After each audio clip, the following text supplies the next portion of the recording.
to now regress to the point where you're trolling in scrims at this kind of level is just so disappointing to hear. And I really hope that South Korea gets their act together. They need a bit of a kick in the bum. Yeah, they certainly do. Are we good? I think we're good. Yeah. I think we're good. All right. So, episode 13, Jake and Guz presenting the Siege show once again, and we've got quite a bit to get through for today's episode, and a treat, of course, for our esports viewers. It is week 2 in terms of following the major. Obviously, we've got a lot to get through. We did the preview last week. Now we're into reviewing the first 2 segments of the Atlanta major. The play-ins have happened. The playoffs have happened and the finals are about to happen. It goes by pretty quickly, and by the time the next episode comes out, we'll be wrapping up, obviously, the finals. So we won't waste too much time here, guys. Let's get straight into it, because obviously last week we did our play-ins predictions through the groups. We couldn't do too much in terms of the playoffs and their predictions. So what I'm going to very quickly do is go back over to group number A, group letter A. Number A. Number A. And this is where it already begins for our troubles in terms of predictions. We both thought Sandbox would do quite well. We weren't high on GK, and I think a big reason for that was they obviously had a substitute coming into the tournament. We felt like already that while MENA has shown previously through Falcons to be a good region, with a substitute coming over, I wasn't quite sure. But in the end, Group A going through was GK and NIP. Sandbox heavily disappointed. Probably the most disappointing team. Korea already the most disappointing region. I'm sure you'll rant about that later. And Crest, of course, falling short 2-1. Okay, I wouldn't be as upset for Crest, but Sandbox really shitting the bed. Yeah, I think we'll talk about GK more going forward, because obviously, spoiler alert, they've done pretty damn well so far. So I think the focus on this group is certainly around Sandbox and probably South Korea more generally, because what the fuck has happened to this region? You go back to Sweden, Mexico, you had, obviously, at the time, Damwon Kia do incredibly well. You had Rin popping off, and things for South Korea looked really, really good. They get 3 spots heading into this year, and they have just absolutely trolled and shit the bed. And I put out a tweet, actually. It's kind of like half impression farm, but also half I actually kind of wanted some insight, and that was, I would love an insider's perspective / analysis. What the fuck has happened in South Korea since those aforementioned majors? And I actually did get a DM from a pro. I'm not going to say who it was, because I haven't asked him if I can use what he said, but I would take this as a pretty valid source. It's an APAC pro that obviously would be scrimming these teams and whatnot. And I think the most alarming thing that this player mentioned was that they scrimmed these teams before the major, and he said the level of practice was honestly horrible, and I mean blatantly trolling scrims after they lose the first map. And that was, I think, a discussion point and a theory that some people have had around South Korea this year, is that perhaps they've gotten a little bit complacent. They've now got 3 spots and the teams know that they're secured, and perhaps they really just don't give enough of a shit to actually want to improve, and that's why they're playing a meta that's now 2 years old. And it's comments like that from this particular pro that only reaffirm that. Sandbox played incredibly poorly at this event, and that was kind of a common theme for the region. And if it goes back to them scrimming and trolling in a region where the scrim quality is already questionable and far behind other regions, how do they expect to improve? And why would they anticipate that they're going to keep 3 spots going forward? It's honestly quite disgraceful from these teams. You go back to like the 2018 era or whatever it was, when you had teams like Mantis literally working at Macca's and then grinding their way to becoming good and getting picked up by Cloud9, to now regress to the point where you're trolling in scrims at this kind of level is just so disappointing to hear. And I really hope that South Korea gets their act together. They need a bit of a kick in the bum. Yeah, they certainly do. Very disappointing from Sandbox. Crest obviously doing a little bit better. So they lost the lower bracket final to Ninjas 2-1, but it was 7-5, 7-5 losses. So not too bad, at least from Japan. We'll go over to Group B. Lost 1, Bleed make it through. Not really too much of a surprise there. I did actually make the prediction that the lower bracket final was going to be Bleed and Cyclops going the distance. The third map, I said 8-7. It was 8-6. And Bleed did edge it out. I will say I did say Cyclops would win it, but Bleed very closely won it, and obviously started to make a little bit of a name for themselves internationally off the back of that, then going into the playoffs. We'll touch on that later. But in terms of this group, pretty much went as expected. No offense to Talon, but they always kind of looked like the heavy underdog. Lost 1, always felt they had the quality to get through, and they certainly showed that 7-3, 7-4 in their wins. And Cyclops, a lot of people will meme on them, but they were very close to beating Bleed. That was a basically back and forth kind of match series. And Bleed also then showed that they were able to take it up against other regions, namely North America. So how far off were Cyclops? Probably not that far. Yeah, and I mean, it's obviously important to reiterate that this isn't the Cyclops of 5 years ago. This is a Cyclops that struggled at the beginning of the year. So they were always trying to kind of formulate a bit of a bounce back performance.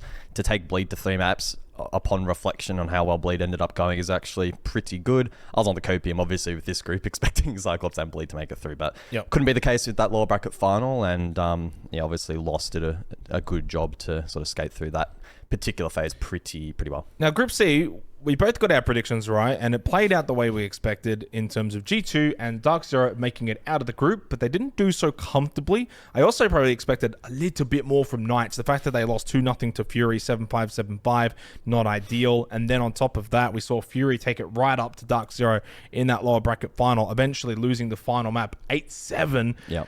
The fact that it was 7-7, you win that, you're into the play-ins. Fury to take down Dark Zero, who have gone on and are having a very good run. I think at this point, they're the only North American team remaining. So that's how close Fury were to causing an absolute boil over, even more so than Bleed getting out of their respective group. This would have been massive for Fury.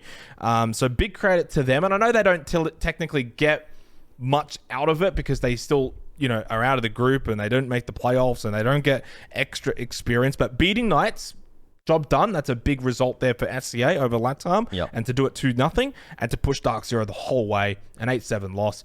You've got to be commended in that. And G2 only just barely beating Dark Zero in that upper bracket final 8-6. So a very good group in the end for what I thought was going to be Dark Zero and G2 winning comfortably. They did have to fight for it. We go to Group D, final group, Space Station Wolves. No surprises there. But again, similar to Group C, the results themselves, Guzz, were the surprise. Firstly, Bliss beating Wolves, then losing 8-7 to Space Station, then losing to Wolves 2-1, 8-7 final map. It was a very dark day for APAC when Fury and Bliss both lost in the fashion they did. Yeah, and it's very, very easy to say this after an APAC team loses, so I'm open to criticism for what I'm about to say, but it's an example of Rainbow Six and unlimited overtime not being viable, being such a fucking issue in these kinds of formats. Fury, they lost to Dark Zero. They were attacking in overtime in that previous group. Bliss, SSG in the upper bracket. Again, Bliss attacking overtime. Lower bracket, final map, Bliss attack overtime. Every single time they had to fucking attack in overtime. And just statistically across almost every map, you're on the unfavored side naturally. Now, it's not an excuse. And it's also amplified by the fact that defense has the 2 primary sites. But besides the point. Just to quickly add to your thing here as well, the 3 maps were Oregon and Clubhouse. Yeah, for those 3 matches and that they were attacking into. So you're already now attacking into very heavily defender-sided maps. I will say, I haven't looked at what the actual map statistics are for this event because unfortunately Siege GG has just shit the bed the entire tournament, so I haven't been able to check. Every time I've checked, it doesn't load. So there could actually be the case where it has been attacker-sided, so I'll put my hands up and say that. No, of course it will. I mean, so Oregon, 67% defensive win rate, the most defender-sided map at the tournament. Oregon. So that was unfortunate for Fury. What about Clubhouse? Clubhouse 56%, which is actually closer to probably the 50% margin than I would have thought, but still defender-sided. So statistically speaking, for those games, the fact that all 3 situations, the APAC team was attacking into it, super unlucky. Yeah, it's unfortunate. You wouldn't have this issue with unlimited overtime. You'd arguably get, the ultimately best team through, but we know, and especially given how fucking long the broadcast days have been, that's just not viable. So that's not, again, I want to make it clear, that's not to take away from, the Wolves, SSG, these performances, because I think ultimately they probably are the better teams, but it is disappointing when APAC continue to get so close, and it's just like, every little thing that could go against us just seems to, at every fucking turn. There was a very real possibility that both Bliss and Fury had both made it out alongside Bleed, and everyone would be obviously championing APAC. Quickly, Alpha Atheros, massively poor performance from them. 7-4, 7-1 loss in the lower semi after a 7-3 loss to Space Station in the upper. So for the team that topped LATAM, they just did not show up, unfortunately, even though others certainly did. Did I say lost before LATAM? Obviously Brazil.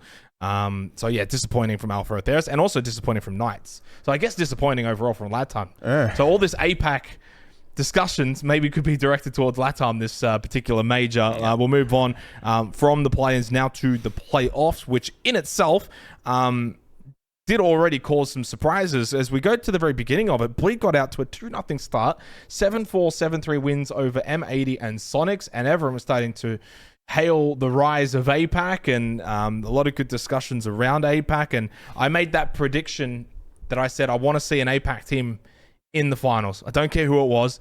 You said Scars. I said, no, I think it might be Bleed. At 2-0 up, I'm going to be hands up. I thought it was going to happen. I thought it was going to happen. For them to then lose the next 3, so disappointing. I don't know where else we kind of go with this, because we didn't actually do predictions. But what I will say for me personally, and then I'll let you sort of touch on the playoffs. GK, massive surprise. Lost one. Good to see them do well. And then obviously alongside W7 MFA. So as usual, Brazil completely just leading from the front. And then I did say, and again, I got to go back on this, back to last week's prediction that no team from the play-in was going to win this tournament. Well, 5 out of 8 teams that came from the play-ins have made their way into the finals, and there's a very real possibility that it does eventuate. Talk about a run for if that does happen. Yeah, I mean, that's probably another discussion point. We could get into it some other day or whatever, but is it in some respects a bit of an advantage? Teams like G2, for instance, get that kind of warm-up phase and can play into the rest of the tournament. I don't know.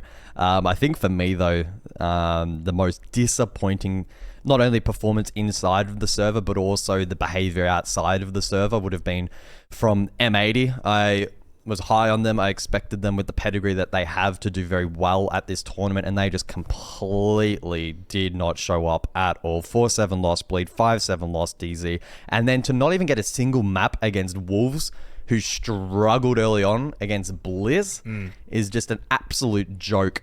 And what was worse, in my opinion, was the reaction from some of the players. Spoit in particular was quite vocal. He was saying things like the PCs weren't performing well, etc. And he got called out by other players who said that, no, it's not an issue.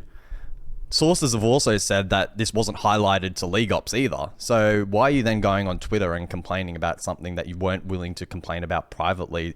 Seems a little bit strange to me, and just feels like a bit of a excuse, really. You obviously just didn't play particularly well. You didn't show up in the tournament. I think you just have to cop it on the chin and prepare yourself for SI. There's no point whinging and complaining. That's not going to change the results. So disappointing from M80. And look, it was honestly nice to see. I think a large portion of the community kind of call out the players complaining, because at the end of the day, you just didn't play well enough. If you're losing to those 3 teams, I don't think you have anyone to blame but yourself. So hopefully M80 bounce back, because like I said, I still think that they're a good roster, and the pedigree they have and the amount they're getting paid, they need to be producing results. Yeah, obviously. I think North America, mixed bag, right? Because Dark Zero, I thought, did really well. 3-1, got some good wins. To be fair, you kind of look at their results and, well, they kind of beat up on their brothers in M80 and Sonics, and a couple of those results were quite close, and then an 8-7 win over Bleed. So maybe Dark Zero probably a little bit inflated. I think when you kind of look at some of the teams coming out of the playoffs that, for me, going into the finals, look the best form. FaZe with a clean 3-0, despite having a stage that FaZe weren't at their very best, but they got the job done regionally to then get here and talk about a good start, especially beating Dark Zero. G2 coming out of the play-ins, they played Scars, beat them 7-1. They played D+, beat them 7-4. They played GK, beat them 7-5. Do you think there'd be some people that look at G2's kind of run and think, yeah, maybe you got a little bit of a free run, but like there's nothing free about GK. Scars and D+, yeah, I'd say it's a bit free. Yeah, probably. I mean, I think it's hard to be critical though. G2 obviously had the risk of faltering in the first phase. I think they did a decent job. I mean, picking up on GK, however the fuck you pronounce it, I've heard both. Obviously, what a performance for them, right? To come out of the gates from the lowest tier region with a substitute to make it through to the finals. Well, Men is not the lowest tier region. Based on format, it is with those. Oh, okay. Sorry, you mean the format? Because I was going to say I'm not saying in terms of skill and performance. Yeah, in terms of skill. I'm talking in terms of like the tier of competition. I think MENA in terms of skill is probably closer to. I'd actually put it above all the APAC. Probably getting close to NA at this point. Yeah, probably close to NA. At least I think we're mainly talking about Falcons and GK. I don't know about the rest, to be completely honest. And it is a little farmerish. Yeah, it's a very top-heavy region, but I think what it goes to show is that if you can inject a team within close enough proximity to be able to... I assume these teams, I can only assume, are scrimming EU on okay-ish ping. The proof is in the pudding. You know, you get exposed to that high quality practice, and eventually you're going to produce some good teams. I mean, to come out of the gates and to beat fucking W7M 7-4 and then a very convincing BDS 7-3 is just insane. Will they take it further? Who knows? That they kind of have the benefit of having nothing to lose. So we'll see what they can produce, but probably also opens the discussion now. Do they deserve more spots? What kind of tier should they be placed at in terms of format?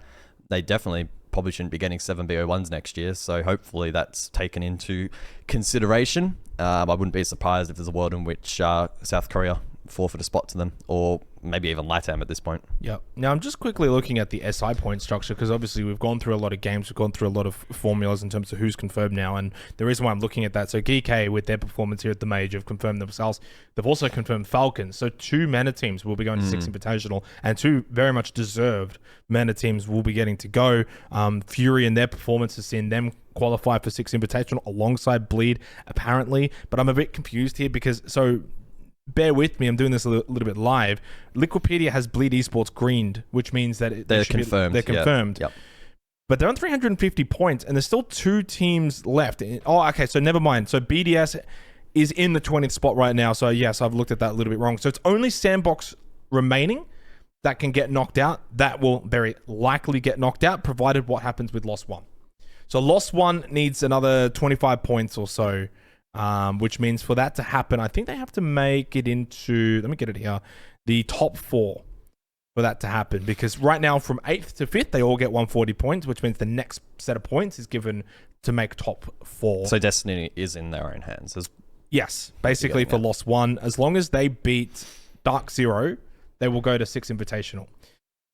Interesting. That's a big extra asterisk for that particular match, isn't it? That's massive. Like, you just win that game, you win that series, you're off to 6 Invitational for Lost 1 for Brazil, and it would knock out Sandbox. Now, if they lose that, if Dark Zero win that, Sandbox will go to SI. Interesting. And it's not deserved. No, it's not. It's really not. I mean, that's been the hot discussion point that I keep seeing up online is namely M&M, right? So they finished top 8 Copenhagen. They just miss out narrowly on the back-to-back major qualification. And in doing so, they've been pretty much knocked out, if you want to say by Sandbox or loss, whatever. I know Sandbox has obviously been the sore point. It's like, is that fair? Should they be there? What's the go with that?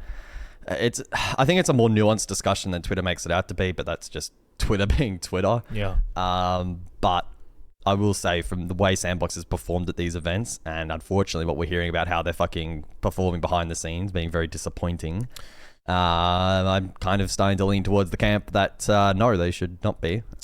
Should M&M be taking their spot? I think that's probably a bit more of a contentious point. I don't know if necessarily they're the team to replace them, but it's a tough one.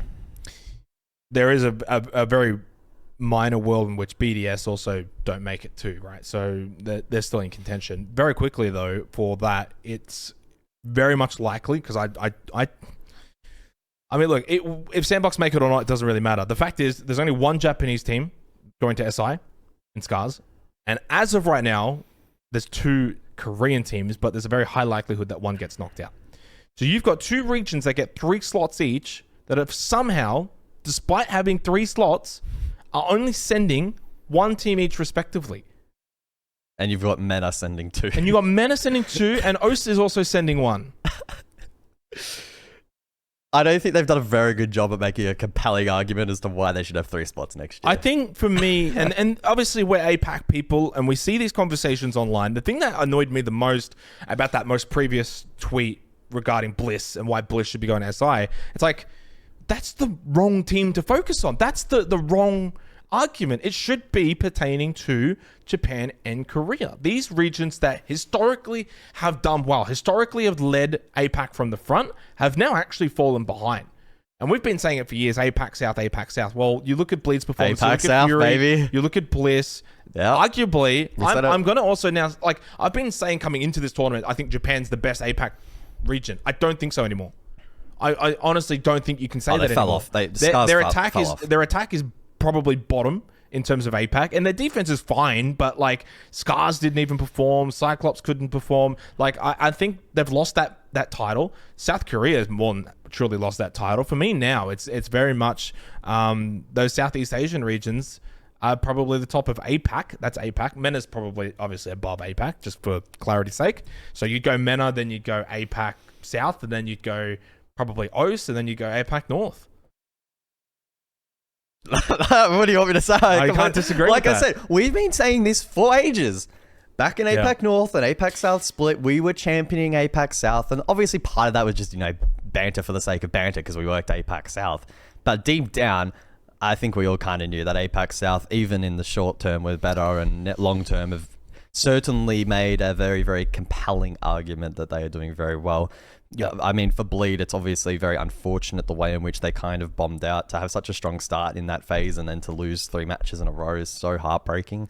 But I think for their first LAN performance as a team, to come out of the gates and play with just the confidence and the showmanship in which they had, and that confidence, you had the whole fucking fish meme going on and everything. That's what we had to see from this team to see success, and they were well and truly playing into that, and we saw that it did wonders for them.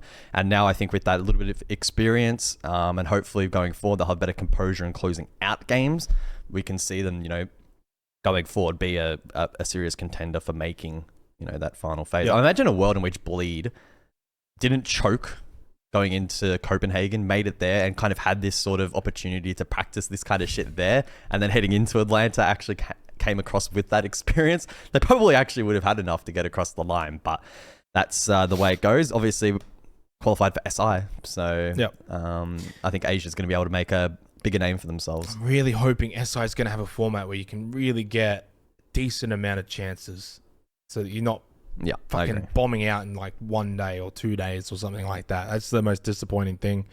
So to close, obviously, for the playoffs, I thought W7M, I know they lost to GK, but to then beat SSG 7-3, BDS 7-5, Virtus Pro 7-3, that's a really good run heading now into the finals for W7M. So they look good. I thought Lost 1, the fact that they continued on looks good. GK took down some big teams. They obviously beat W7M, they beat PDS, they beat Wolves, right? So they're beating EU and Brazil teams. So they're primed and ready to go. And SSG scrape on by with a bunch of best of threes. They win 3 different best of threes against Scars, against Bleed, and against NIP. Let's go to the matchups now for the finals. We'll start with FaZe and Space Station. A difficult one for me, because I think that had this been a matchup prior to the major, I would have said it was close. Now, FaZe, the way that they played in the playoffs, and Space Station losing the first couple and having to have a big run, leads me to say FaZe going to this as the clear favorites. But I wouldn't count out Space Station. For the North American fans, this is not like a David versus Goliath. I think Space Station are good enough that they could cause an upset here, but for me, it would have to be an upset. Yes, I mean, for the finals, the bracket is seeded using the Bashol's system, or whatever the fuck, however you pronounce it. It's where it's like mathematically calculated based on who you play and all that rubbish. So this is like the most one-sided matchup in terms of seeding, because FaZe had that clean run. SSG obviously played maximum amount of games. I don't really see a world in which SSG win this unless they get some huge crowd buff, and that gives them sort of the confidence going into this and the extra drive to do well. I think FaZe just outclassed them in every aspect of the game. So I would probably actually pencil this in as a 2-0 to FaZe. I'd be pretty I'd be surprised if it goes to 3. Okay, interesting. So I guess you're a little higher on FaZe. I'm high on them. I think they'll win this. I think probably 2-0, but I wouldn't be surprised if they win at 2-1 and it's close and there's some shenanigans that go on. I guess I'll quickly go to the other side of the bracket then, W7M and GK, considering that's the opposite side. W7M, clear favourites here, but GK have, firstly, already beaten them, 7-4, but that was the best of 1. So now we're into a best of 3, and W7M is W7M. They're looking for the treble. Remember, in our preview for the Atlanta Major, we kind of both predicted W7M to win the whole thing. It's set up for them, to be fair. After this, it would be one of G2 or BDS in that semifinal. But looking at the GK matchup, W7M's got to win this. I don't care if it's 2-0, 2-1. They've got to win this. Otherwise, for GK, it would be turning into the most dream run, to the point where if GK beat W7M, I'm going to make the statement now, they can win the whole thing. They can win the whole thing. If they beat W7M in the quarterfinal, they can win the whole thing. I'm telling you. If GK win this entire tournament, it'd be a better run than fucking Empire back in the day. It would actually be absolutely insane. I just don't see them winning this though. W7M should be the far better team. I will say the one thing that kind of goes against them a little bit is perhaps some limited BO3 experience because they didn't play an elimination game in that second phase. So in some respects, GK have been exposed to that format a little bit and have had to play under the pump and have maybe felt a bit of pressure during this tournament, whereas obviously earlier on they kind of just came in and said, we'll just... Yeah. It doesn't really matter, we'll do whatever. I think as the stakes increase, so too does that pressure, and they haven't faced that ever before in their careers, and we see time and time again in this game that teams just crumble under that. So we'll see if they can rise above it. If they get a map, I think that's an extremely valiant effort from them, but I don't see them winning. Should be W7M, and again, I'd say 2-0. Formal predictions for both of us then would be for W7M winning this 2-0, but I wouldn't completely discount Geekay in the same way I said you wouldn't completely discount Space Station, which that in itself already, for me, and one of the highlights probably for this tournament is it hasn't really been like a farmers kind of tournament. Like been one of the best tournaments for a while. The fact that the push hole system is highlighting that these are the two one-sided games, and I still feel like you got a little bit of upset potential. Says well. Go to Dark Zero and lost one. North America versus Brazil. Difficult one, obviously, for Dark Zero. A lot of North American hopes resting on them, considering Space Station probably unlikely to get past phase. I don't know which way I'm leaning in this one. This certainly feels 50-50. Should go 3 maps, could go either way. 8-7 final kind of thing. The question for me is, can Dark Zero get any kind of crowd buff? I don't know what the crowd's going to be like, if it's going to be massive, if it's going to be intense, if it's going to be favoring North America quite heavily.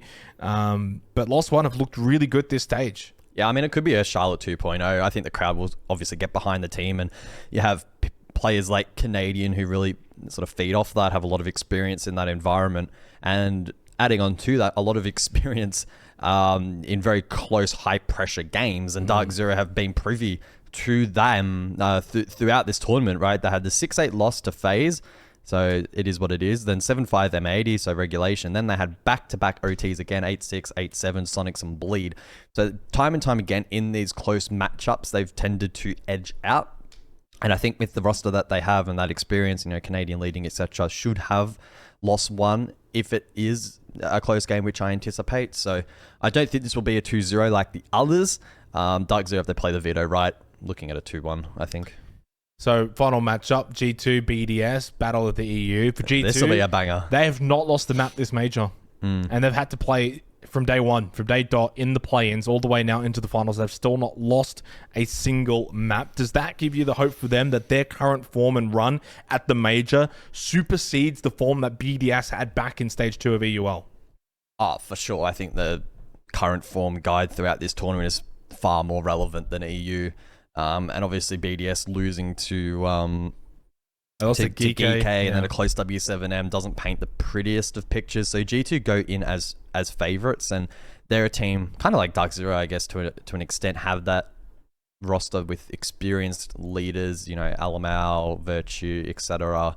Doki. They're going to rally around one another and really feed in to the energy that's required at this kind of level. And I think obviously they recognize that the EU League itself didn't go very well, so they really had to grind away at the LCQ and then heading into phase 1 of this major, and they've clearly shown that they have taken it incredibly seriously and done the preparation required to grind through those phases. And I think heading into the finals, they could be a pretty serious threat to go a fair distance, right? Like I expect a 2-0 probably over BDS, to be frank, and then obviously, I mean, W7M is going to be a tough opponent. I think that could be match of the tournament, honestly, that semi-final. Grand final G2, before the grand final. Yeah, it's kind of like the grand final before the grand final, G2, W7M. I think the winner of that anticipated matchup, if it comes to fruition, is probably the team that's going to win the grand final. Yeah, that kind of leads to what was our finals, or our major winner last week. We picked 3 teams, of which for both we don't talk about it. well, both of us went with W7M and BDS as our front 2. Yeah. Then you went M80. Shut up. Hey, you went Sonics. And I went Sonics. We tried to pander into to the NA love, and in the end it was Dark Zero and Space Station that got through. Obviously it means we're down to 2. They're both on the same side of the bracket. Prediction now, 1, who wins this major from here? Who wins the major from here? 1 team. Well, again, I'll just reiterate. I think it's going to be the winner of W7MG2. Who do I think would win that?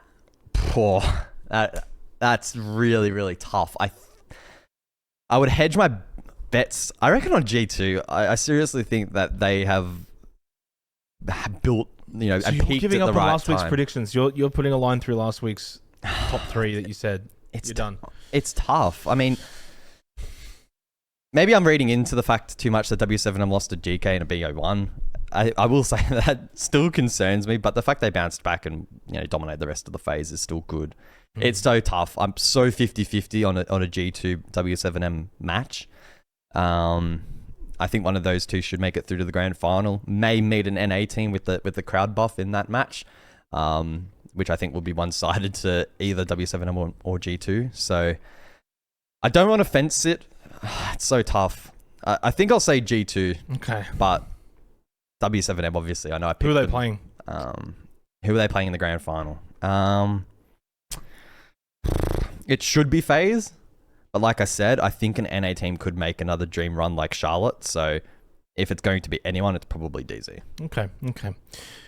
Well, I'm going to stick with W7M. I think that their loss to GK, again, best of one, bit of a wake-up call. I thought they beat some really good teams. I mean, SSG maybe not as good as the other two, but still winning that 7-3. BDS, Virtus.pro, good teams from EU, and I thought they did that quite comfortably. And I look at the teams that FaZe and G2 beat, especially G2, Scars, D+, GK, like they're not household names. They're not the Titans of R6. So I think what G2's done is great. Obviously undefeated so far. And I think FaZe also got some really good wins to go undefeated. Like you, I maybe somewhat predict that sort of W7M, G2 or W7M, BDS. Either one would be really amazing for a semi-final matchup. So that lower bracket really is where my eyes are focused to. I think for me, I'm going to stick with W7M. Back them in. I predicted them last week. They were my number 1 slot out of the top 3, so I'll keep that. It's a really easy one to sort of hold on to. Yeah. And yeah, like you, I'm probably going to say the winner of that lower bracket, or not lower bracket, but that lower portion of the bracket semi-final wins the whole thing. I think it's either going to be like W7M or G2 or W7M or BDS, depending on who wins that quarter matchup. In terms of the upper side and who I think I'll face, it's very easy to just say FaZe or Dark Zero, right? FaZe because I think of their sheer quality, Dark Zero because of the home ground turf buff. And yeah, I am very excited for these finals. I think there's really good matches there for all to see. I'm just trying to see what time these even start. 6:45 grand final in the morning. Fuck yeah. I might just stay. I might DJ that one. Fuck it. So it looks as if the FaZe Clan Space Station starts at midnight or 12:30 for us, and then the W7M is on at like 3:30 after it. So we can at least catch those two. The other two are on at like 6:30 in the morning and 9:30 in the morning. So not happening there. For the semifinals, 4:30 in the morning, 8 in the morning, and yeah, as you say, grand final, 6:45. So not great. Not great. We're going to say it right now. We'll catch a couple of the quarters. We'll try our best. The rest are going to be absolutely watching the VODs. I think I'll watch the grand final. I'm not up at 6:40 in the morning, mate. I'm a gamer. I've been actually staying. You've been going to bed at 6:40 in the morning. I know. I've been so bad. I mean, part of it has been I've been watching the matches, but part of it I'm just degenerate. Yeah. I mean, I watched the fucking... What game was it? It was one of the Bleed games. I think it was... it would have been... I think... I watched Bleed DZ. Oh, that was heartbreaking over on Cafe. And oddly enough, that was the one match where APAC had the favoured side in overtime and then fucking threw it. It's like every time APAC goes to overtime, they just shit the bed. All right, let's move forward. So that's us done in terms of our predictions and also sort of recapping and covering the play-ins, the playoffs, and our thoughts heading into the finals. Of course, for when the next episode does come out, everything will have finished and wrapped up, and we will then sort of wrap up the finals and sort of review it all. So looking forward to that happening. Best of luck to all of the teams. So quickly, a little bit of drama to get through. We've got firstly the Echo drama, which maybe, I don't know if you can like play the clip over our faces or something. I'll put it up like... I don't know what I'm doing with my hands. I'll put it here somewhere. So yeah, there was an instance in the Scars v SSG game over on Cafe where Tayu's playing on Echo, and it's a very common position to play the Yokai is above sort of that coffee plant position and behind the chassis as you enter in through freezer for the plant behind the chassis to fling up a drone, stick it on the wall, deny plant. And as you can see in the clip, the drone is about a pixel off. Last Fire on Twitter showed like a little example of how actually moving it closer to the red pipe up the top means that you could stick the drone, and obviously you need to stick the drone to shoot and deny. And then there was a bit of a discussion around, is that, you know, good for the game? Should Echo players be learning pixel lineups? Should there be an indicator when you're below a surface that you can stick to so that players are aware of that? I know Parker made a tweet. I think I made a tweet as well. And I think it just boils down to, if it's inconsistent and difficult to use at a pro level, then it's probably also a bit of an issue at a ranked and casual level. So it needs to be looked at. I don't know how the game calculates how it sticks to the roof, whether it calculates it when you lift off, in which case, if that is possible, then there could be an indicator as to when you can lift off. If it calculates it when it hits the roof, well, perhaps there needs to be something done to make the hitbox, you know, more forgiving or something to that effect so that it can stick to more surfaces. I don't know, but I think at the end of the day, it's obviously not what lost them the game and maybe not even the round, but Echo, if he wants to be more friendly to use and more effective, probably needs to have a quality of life update. Yeah, it's a tricky one. I think obviously gone are the days where the yokais are invisible, so you can kind of just pre-place it a lot better. Now you got to be more manual with it, hide it, then use it. And I looked at the clip and looked at the game, and has it cost them? Yes and no. Like, there was still enough time, I think, and they were down 2-4, so like they didn't have numbers, and the only thing they had was really the double yokai. First one behind the bomb chassis, and then the other one underneath the bench. You could have gone for a double burst. He could have juggled them in such a way that but it was still like 10 seconds. To time. Yeah, like I think they could have definitely won the round if the first burst hit, but yeah. I think we were kind of discussing it a little bit before we sort of went live, and I think it's less to do with them losing the game and more to do with the yokai drone and the pixel perfect, and should it be like this? Is this something that we're okay with? And there's plenty of places on plenty of different maps where it's difficult to actually stick the yokai up onto the ceiling for whatever reason. There's certain like little details that are gonna block it. You've just got to be aware of that. And it's kind of like, I guess, for next time, knowing if you're going to swing out of that bomb chassis, you got to be very careful with where that yokai is going up. So it's just a knowledge thing. Is it knowledge though? Because I mean, I can bring up the clip that Last Fire posted. It's just, I mean, knowledge is one thing, but also being intuitive is another. Like like I said, moving the drone actually a couple pixels forward and closer towards the vent and the red pipe means that it sticks. Why does that make sense? If it's being obstructed by that pipe, why does moving it closer to it allow this drone to stick? It's just not. If it's not intuitive, then something else needs to be done to make it intuitive. Is it not like if you push it forward, it's like, okay, I'll stick onto the pipe, and then if it's back, it's like I'm trying to stick onto the roof, but it's clipping the pipe, so now it doesn't work. It's like something weird like that. But yeah, I mean, it's a tough discussion. It's tough because in other aspects of the game, it's all like, oh, you need to know map knowledge, you need to know all these angles. But with Echo, we're happy to kind of give that a pass and say that there should be an indicator. So it's rough, and I can see both sides of the argument. But I think at the end of the day, especially for casual and ranked play, if like I said, if it's cumbersome and not intuitive for pros to use, then it's definitely not for your average player. So hopefully this clip does spark, you know, some kind of internal discussion, and maybe we'll see Echo adjusted. Echo was nerfed for a reason as well. Like, it was, but it's not a nerf; it's a quality of life. Yeah, this is like saying like, but quality of life can be also looked at as a buff if done correctly. Yeah. If it's like a more forgiving hitbox and you can sort of stick it anywhere, then sure. I mean, I saw some people say that you shouldn't even be able to like stick it to shoot, and that would just be completely broken. So that's not possible. Imagine just finding like stupid lineups where you can like half jump it and just like shoot like across the room and stuff. That would be completely unviable. But I don't know. Maybe we'll see Echo looked at in future, but I wouldn't expect it anytime soon. Something else that might be getting looked at in future is these nades. Once again, we kind of touched on it a couple of weeks ago.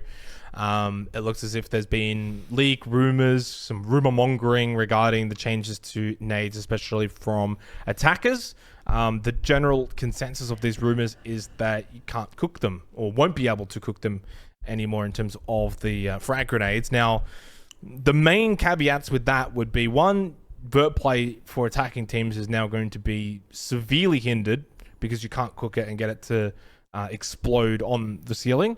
And also flushing out certain positions is going to be a little bit more difficult. Well, not so much flushing out positions, but getting kills for certain positions. You can probably still flush out positions, but it's more of like a perceived threat. It's like if you're holding a position as a defender and you see the nade, it's like, oh, it's like a Grim that can kill you. Now I run away and then it blows up a shield or whatever, but then I can come back. Whereas before, it's like now, the way it is now, if you cook it well, you can throw the nade, it kills them and they can't get away. So what are your thoughts on this, guys? Because I wonder if they might be going too far if these rumors are correct. Again, they're just rumors. Nothing's like fully come out officially stating that this is going to be the case. But I personally think it's going to hinder attacking teams and players and operators quite a lot. Yeah, so for context, there was like this mini clip leaked on one of the early days of the major where it was like a dev discussing grenades, and that's kind of been inferred that they might be removing cooking. I'm not even like sitting here knowing secretly that it is getting removed. I have absolutely no idea. I've just been following the discussion online. I'll bring up my tweet as well that I added on, and it kind of just reiterates what you've said, which is removing the ability to cook grenades. I would anticipate a pretty significant meta shift, probably back, not quite as far to the util dump meta, but trending back towards that direction, because on a lot of sites and a lot of maps, one of the key win conditions for attack is getting an unanswered pick through a grenade, whether that be vertically or flushing out a position. And if you severely hinder that playmaking tool for the attack, the game and most of the maps, which are already defend decided, I think are going to trend further towards defense. So it's going to be intriguing. I will say I don't necessarily hate the idea. And again, it goes back to the dichotomy of like ranked v pro play. In ranked, for instance, most teams aren't going to have elaborate enough like defensive sprawls where they're actually zoning out areas and actually contesting areas where attackers are trying to lob grenades from. So you could see it as being a point of frustration if you're trying to like lock down side and try to play the game properly. If you're just constantly getting naded from below, it's kind of shit to play. Whereas in pro play, obviously they are extending and trying to contest that, so it removes some of that counterplay potential. It's interesting. I still go back to the idea of I think you should be able to cook grenades but not re-pocket them, and maybe adjusting the values in terms of damage through objects like floors and soft walls, and maybe introducing a more severe damage penalty so you can't just one-tap people with grenades through walls. I think that probably would have been a better solution than removing cooking entirely. But also, I've been playing the game now for 9 years. I'm not going to sit here and whinge and complain that it's going to kill the game, because we see that discussion far too often. I don't think it's going to kill the game. It's just going to change the meta and probably make it more defender-sided for better or for worse. Yeah, I don't think there's too much more to add on to that. I think we're pretty much both in agreement with those changes. I'm just hopeful that it's not going to be this black and white change where it's like, okay, you can't cook it and we're fine with it being a little bit more defender-sided. I'd love there to be some discussion, some real solid back and forth, put it on the PTS, like try things out. The TTS? The TTS. What's the TTS? Well, it's actually, well, technically it's just the TS at the moment. It's just called the test server. It's not the technical every other test server. game uses like a PTR or yeah, no, it's just called the TS. Either way, so I hope it's not going to be this like, oh, we're just going to implement it and it's going to be like this now. I'd love there to be some back and forth. Put it on the test servers. Try different things out. It doesn't have to necessarily just be try this out. Get feedback. And because I guess then it begs the question, does there need to be a change to frag grenades? I would say yes. But I don't know if it needs to be this radical and this fast. I don't know. I do think that vertical grenades have a place in Siege, but I do also think that they're too powerful. Now, the overarching problem is that they're so powerful at the moment, largely because of yellow pinging, because it's so much more easy. It's far more effective to communicate an exact position of a defender and nade it out compared to pre-yellow ping. But yellow ping's not going to get removed, and I think people are delusional if they think it will be, because it is a very accessible part of the game to make it more friendly for your average Joe. Better or for worse, I know some people won't like it, and that's fair enough, but I'm not expecting that to be removed ever. So you then need to design the rest of the game around that, and I think nades have probably snuck through for far too long with yellow ping being as powerful as it is. So they need to be changed, but removing cooking entirely, I don't know. But again, you have to play it first, and I'm not going to jump to conclusions. Again, I'm not going to say the game's dead and all this bullshit because we see it far too often. Play it, test it, give feedback, and in 3 months' time or 6 months' time, it's made the game 80% defender-sided, well, revisit it and refine it. Yeah, I want everyone's thoughts as well in the comments. Let us know. Do you think there should be changes to yellow pings? Do you think there should be changes to frag grenades? If so, what do you think that they should probably change it to? What do you want it to look like? I think there's always this sort of debate as well. Do you feel like it needs that change because of pro play, because of ranked play, casual play? All of these different things have to come into the conversation. I think there will be change. Don't know if it's necessarily going to be like 1-for-1 in terms of the leak rumor thing. Yeah, don't know. And if it does end up that way, I'm hoping it won't be, finite. I'm hoping that then maybe there's a chance they could tweak it in the future or whatever. So it's not like, okay, we've changed it, done. And with that, we are done for this particular episode 13 of the books here for the Siege Show. Hope everyone has enjoyed that. Hope everyone's enjoying the major, of course, live happening now. And as of this episode coming out, not too long really until the finals will be beginning 2 days from filming or something like that, 2.5 days from filming. So, well, the episode will be going out in about 12 hours from this. Yeah, it's about 2 right days. now, so it'll be about 48 hours or so. Yeah, so make sure you tune in for the finals. Let us know who you want to win this particular major, or who you think APAC is going to win. Oh wait, Apex. Yeah, they're gone. Right. So yeah, sorry, mate. Let us know who you think is going to win it, and then maybe who you want to see win it. And with that, as always, shout out to our Patreon. This is where we're going to be talking a little bit about tri-casting. That's our topic for this particular Patreon. There's been a little bit of discussion since you get on the old subreddit on Reddit Pro League. Yeah, so we're going to be talking about that in the Patreon segment. Big thank you, of course, to all of our Patreon subscribers. As always, can't do it without them. If you want to get involved as well, we've got the Discord. Everyone's been heavily involved throughout the major, talking amongst each other, basically surrounding the major itself. We've had some good Q&As, and obviously we've had some good discussions in our Patreon episodes, and that's exactly what we're going to talk about now regarding tri-casting. So if you want to hear us talk about our thoughts on tri-casting and the casting at the major, hit that subscribe button on the Patreon. Other than that, we'll see you next week for episode 14 here on YouTube. Love yous.